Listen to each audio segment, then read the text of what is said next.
$2. That is what it costs to pull a 50-pound flathead catfish out of the river. Not $50 for some glow-in-the-dark stink bait. Not $300 for a sonar unit. $2. One box of golden raisins from the baking aisle. And by the time this video is over, you will know exactly how to turn that box into the deadliest catfish weapon your river has ever seen. This is Forbidden Lures. 1. The multi-billion-dollar lie and the grocery store truth. In 2001, an Arkansas angler pulled a blue catfish out of the Mississippi River that weighed 116 pounds. The bait on his hook? A chunk of canned Spam. Not a custom-poured dip bait, not a $50 bag of commercial Chum. Grocery store meat from a can that costs less than a gallon of gas. That catch should have changed everything. It should have been the moment the entire fishing world stopped, looked at the tackle industry and said, "You have been lying to us." But it didn't, because there is no profit in telling you the truth. The tackle industry is a multi-billion-dollar machine, and that machine runs on one fuel, making you believe you cannot catch fish without their products. But the old-timers knew better. The men who lived off these rivers in the 19th and early 20th century never saw a tackle shop in their lives. They caught absolute giants using what we now call grocery store baits. They used chunks of pure ivory soap because the fatty acids slowly leached into the current, mimicking the scent profile of decaying aquatic organisms. They soaked cheap hot dogs in strawberry Kool-Aid and garlic powder. And they did not just catch fish. They caught monsters. Why did it work? Because a catfish is not built like a bass. A catfish carries over 100,000 taste receptors spread across its entire body, from its whiskers to its tail. The whole animal is a tongue. It does not need to see your bait. It tastes the water itself, tracking scent trails and chemical signatures from distances that would shock you. The old-timers understood this on an instinctive level. They did not need a laboratory to tell them that scent beats color, that chemistry beats plastic, and that a $2 box of bait beats a $200 tackle box. And among all the strange, off-the-wall grocery store baits those river rats ever tested, one method stood above every single one of them when it came to targeting the biggest, meanest, most elusive freshwater predator in America: the flathead catfish. That method starts with the golden raisin. But hold on, before you go threading a raisin on a hook, you need to understand something critical. Because if you use this wrong, you will catch absolutely nothing. 2. Shattering the apex predator myth. Talk to the average weekend angler at the boat ramp and they will tell you catfish are bottom-feeding scavengers, underwater vacuum cleaners, mud eaters, and for channel cats and blues, that is partially true. Those species will scavenge when the opportunity presents itself. But a flathead catfish is a completely different animal. A mature flathead is not a scavenger. It is a predator, an apex predator. Once a flathead grows past a certain size, it abandons the scavenger lifestyle almost entirely and switches to a diet of live, struggling prey. Sunfish, bluegill, shad, even other catfish. It hunts like a wolf. It sits motionless in a deep hole or tangled logjam, invisible in the dark, and uses its lateral line to feel the vibrations of panicking baitfish. When it strikes, it is explosive and violent. So why are we talking about golden raisins? A flathead does not eat fruit. It would not touch a raisin if you dropped it right on its nose. And that is the entire point. The golden raisin is not the bait. The golden raisin is the bait for the bait. You are not trying to feed the flathead.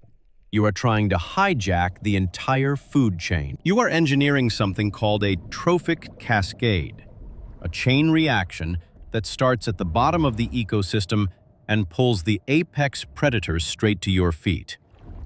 The tackle industry will never sell you this concept because they cannot package a food chain in a blister pack.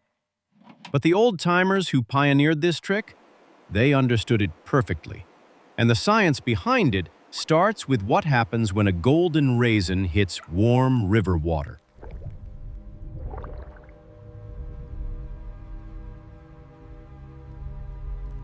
Three, the biochemistry of the golden raisin. Think of a golden raisin as a tiny, dehydrated sugar bomb. When grapes get dried into raisins, all the water leaves, but the sugar stays.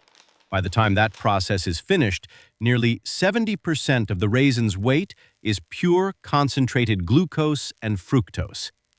That bright golden color comes from a sulfur dioxide treatment during processing that prevents browning.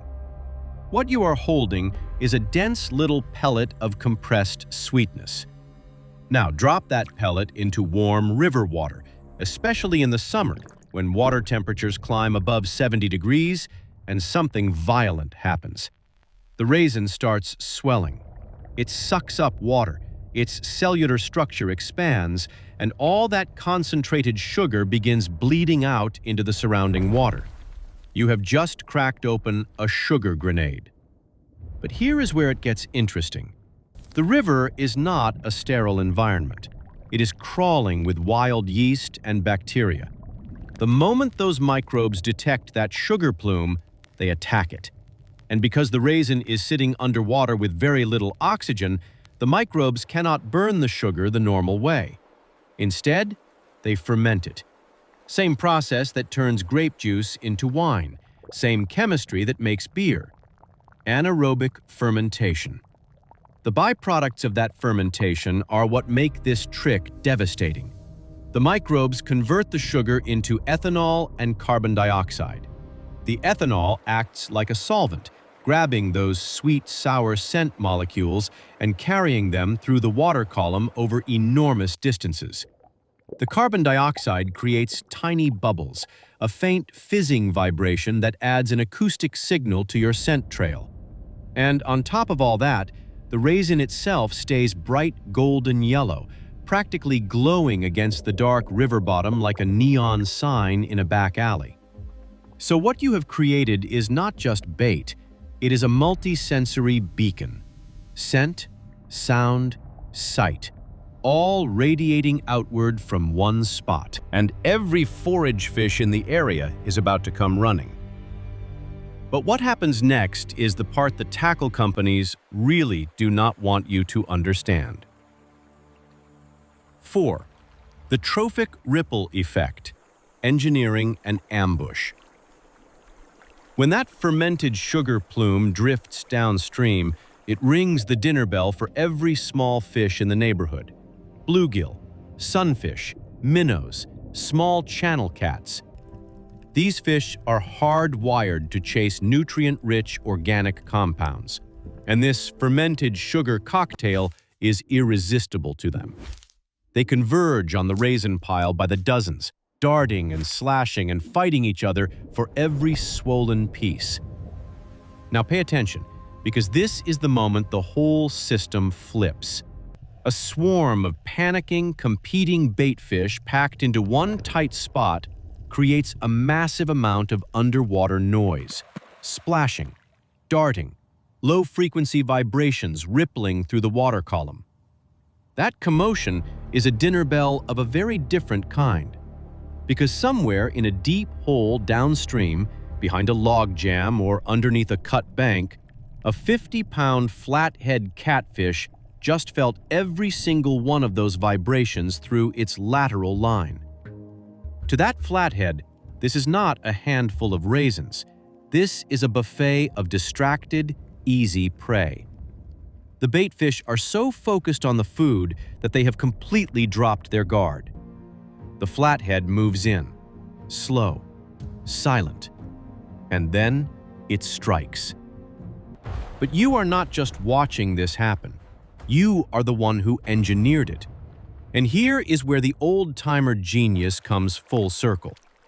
While those baitfish are swarming your raisin pile, you take a small hook, thread a single piece of swollen golden raisin on it, and toss it into the frenzy. Within seconds, you hook a live, thrashing bluegill. Now you take that same bluegill, rig it alive on a heavy circle hook, and drop it right back into the center of your chum pile. You used a $2 box of raisins to summon the bait. You used the raisin to catch the bait. And now you are using the bait to catch the king of the river. A self-sustaining system built entirely from a grocery store product that the tackle industry cannot compete with, cannot replicate, and absolutely does not want you to know about.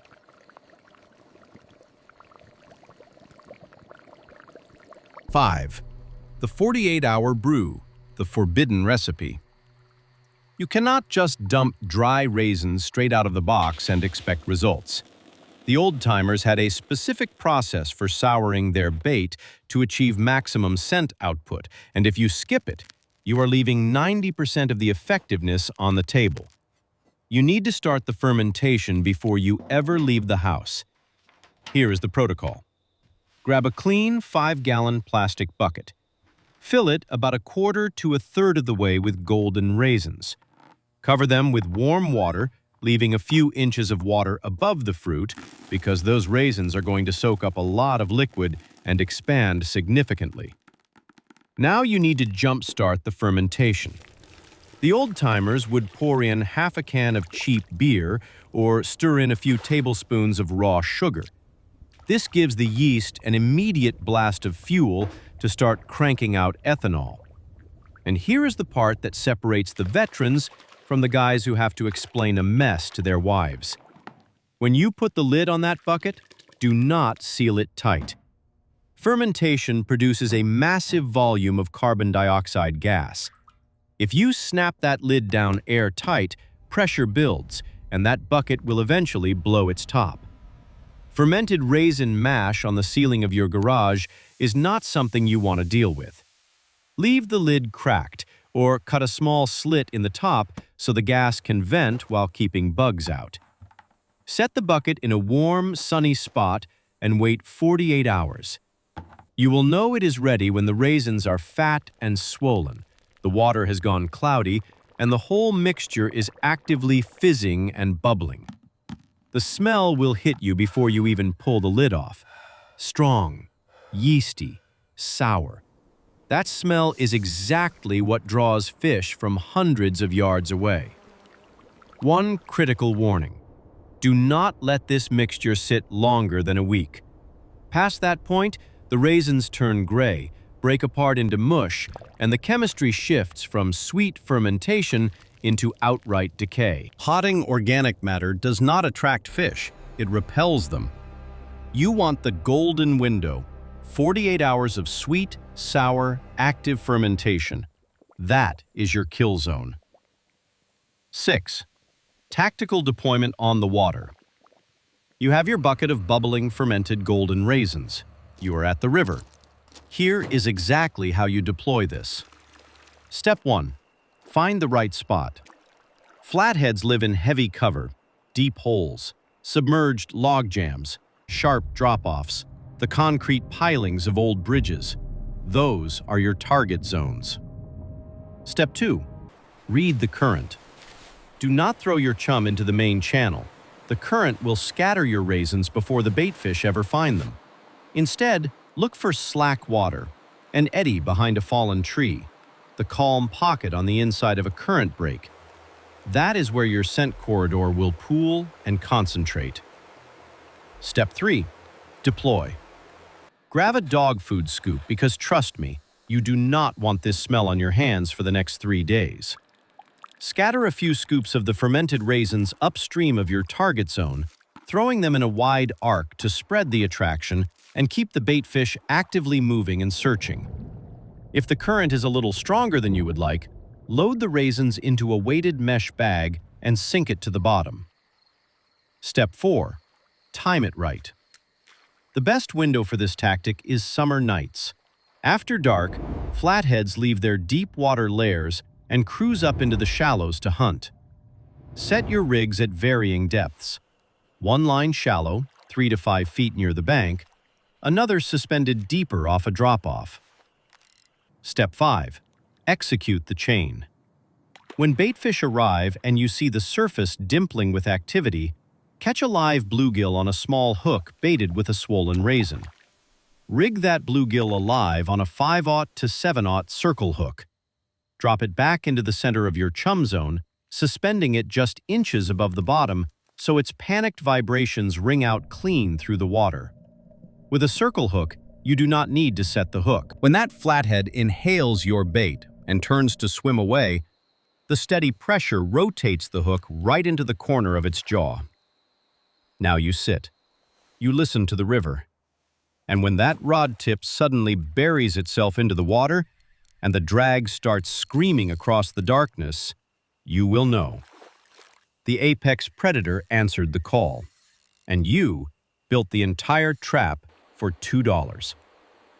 This is what the fishing industry has spent decades burying. You do not need $1,000 in synthetic, chemical-soaked plastic to catch the biggest fish in the river. You never did. Fishing has always been about understanding biology, exploiting the food chain, and outsmarting the fish in their own environment. The old-timers who pioneered these rivers understood that truth. They used the biochemistry of a fermented golden raisin to trigger a trophic cascade, turning the river's own ecosystem into an inescapable trap. So the next time you head to the water, skip the tackle shop. Walk into the grocery store instead. Spend $2 on a box of golden raisins.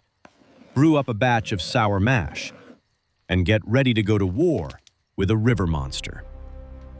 If this kind of suppressed, old-school fishing knowledge is what you have been looking for, hit that subscribe button right now. The tackle industry has spent millions making sure you never learn tricks like this. Every time you subscribe, they lose a little more control. Drop a comment below and tell me the craziest grocery store bait you have ever used. I want to hear every single one. Until next time, keep your lines tight and your tactics sharp. This is Forbidden Lures, signing off.